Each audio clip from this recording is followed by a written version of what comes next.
Oh, hello there. This is Digital Trends Live. I'm Greg Nibbler. Thanks for joining us wherever you are. We do appreciate it. We broadcast live here every weekday. It is Wednesday, which means it's time for TBD. What is that about? I don't know. Let's find out together. Let's introduce our hosts. We've got Adrien Warner and Jess Surbaugh. Jess, we'll go to you first. Hello. How you doing?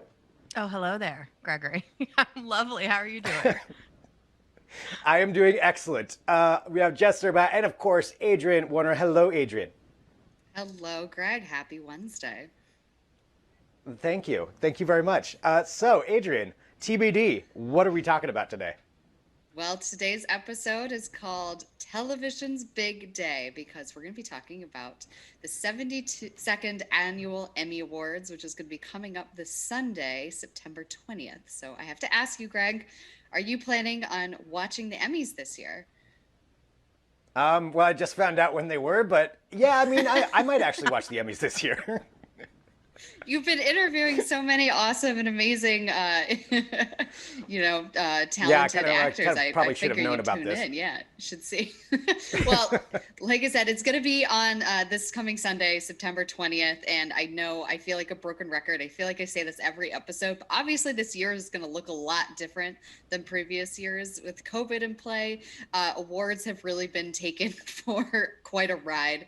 So this year, they're going to be doing it live, but they're going to be doing it remotely from around the world. Jimmy Kimmel is going to be doing the hosting this year, and the main event will be taking place in downtown LA in the Staples Center, but none of the audience or the nominees are going to be present. So this is going to be a huge feat of live streaming. The production crew will be dispatching rigs and kits to more than 130 locations around the world to the various nominees, which is going to be really fun because that means the nominees will be able to present themselves in their homes or wherever they're streaming from, however they would like, in front of this worldwide audience. So, I expect to see a couple hijinks, especially from a lot of the comedy nominees. So it'll be up to them. It'll be fun to watch. Also of historic note, this is the first year that the Emmys have a Black producer. Executive producer Reginald Hudlin noted that he was really inspired this year by the DNC and all of the other conventions that have been taking place remotely. So he's really excited and, really paying attention to both the quality, the sound of how they're broadcasting from people's homes. In an interview in an LA Times that came out yesterday, he said, "We're not making the Zoomies, we're making the Emmys." So this is going to be a really big event. How can you tune in? There's a couple of different ways for people who have network television at home. You could tune in on ABC at 5 p.m. 5 p.m. Pacific or 8 p.m. Eastern. For cord cutters like myself, there's a couple options. You have Hulu Plus Live, you have AT&T TV Now, YouTube Live. Those are all streaming options. They're not free, but they do have free trials, so you can sign up for a free trial and tune into the Emmys. Like I said, this should be really fun to watch with everybody kind of being in their homes and you getting to see what these celebrities, are up to there. So I'm definitely going to try and tune in. But to talk a little bit more about who is nominated and what we have to look forward to, I'm going to hand it over to Miss Surbaugh. Thanks, Adrien. So first of all, I have to mention, I read a quote from Reginald in the LA Times. They asked him if any of the celebrities were kind of hesitant at all about kind of setting up like the broadcast rigs and going live from their homes, anything like that. And he said, yeah, there are some people out there who are like, and I quote, "We're hermetically sealed. We're not doing it." And he goes on to say then too, there are people that are like, "Well, we're based in the UK. It'll be 4 a.m. So we'll be sleeping." And he's like, "Well, really? Like, really? So wake up." And I thought that was so amusing. Like, I understand and completely respect being, down to earth and not consumed by fame, but like, it's a historical broadcast of this incredibly prestigious award show where you may win and be honored and for the first time have the freedom to actually accept the award in any manner you so choose. And then that's your reaction? Like, come on. Anyway, rant over. But Only the shows that aired between June 1st, 2019 and May 31st, 2020 are eligible to contend, which is interesting because that actually had unexpected consequences for several series when production had to shut down because it ended up getting pushed due to quarantine. However, Netflix earned the most overall nominations, while HBO earned the most noms for a single series with 26 for Watchmen. And since both of last year's big winners, Fleabag and Game of Thrones, won for their final seasons, many of the big categories are much more wide open than they've been in the recent past. So, there's so many different categories, so many different nominations. So I just grabbed two of my favorites to kind of chat about. First up, let's look at Outstanding Comedy Series. Let's face it, we're all rooting for Schitt's Creek. The Canadian comedy was a bit of a Cinderella story in a lot of ways. It arrived through an obscure service, Pop, to later be picked up by Netflix, and it was mostly ignored by the Academy up until that Netflix point, after which it has been lauded for its final 2 seasons. And the show, which aired its series finale earlier this year, received 15 Emmy nominations.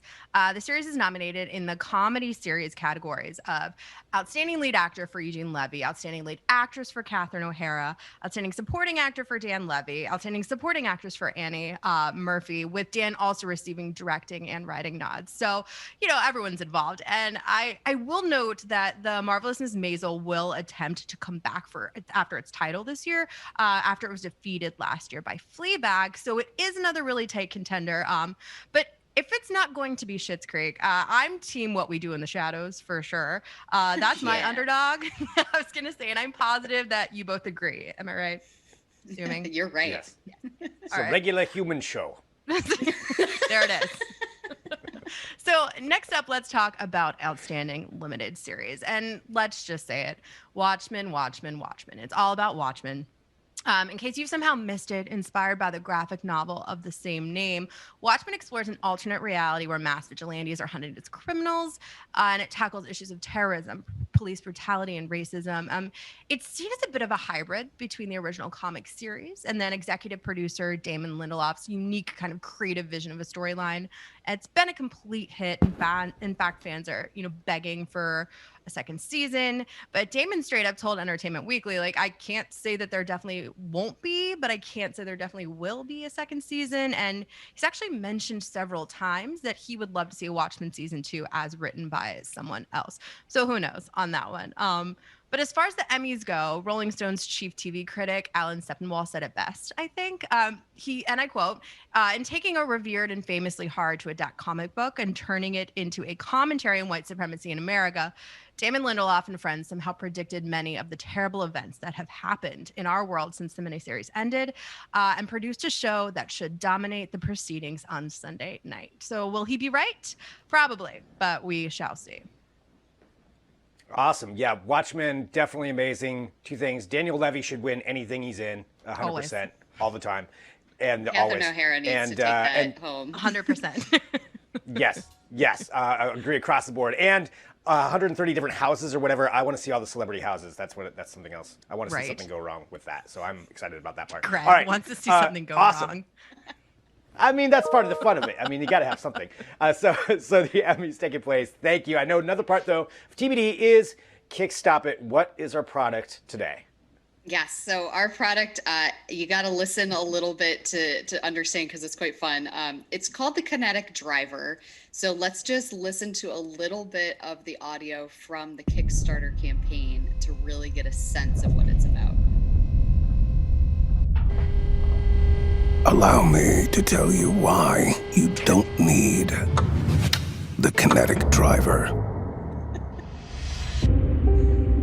It has a brass cylinder with a low CG. It creates a flywheel of reads like this. Okay. All right. Yeah. All right. So this is some aggressive basically marketing a there. screwdriver?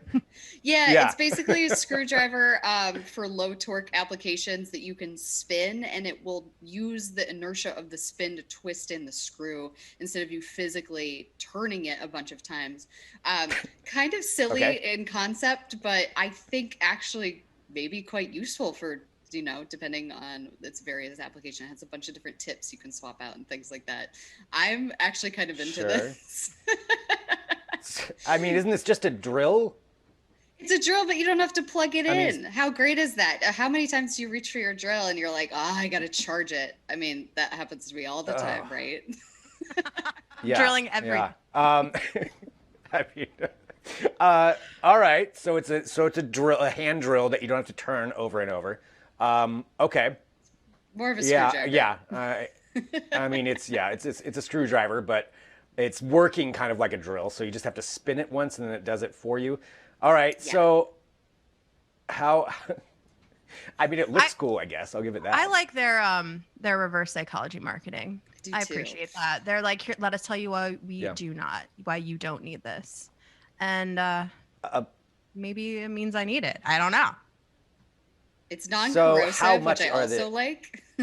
Well, on Kickstarter, you can back it for 75 euros, and you'll get one of these with all of the different tips and the box.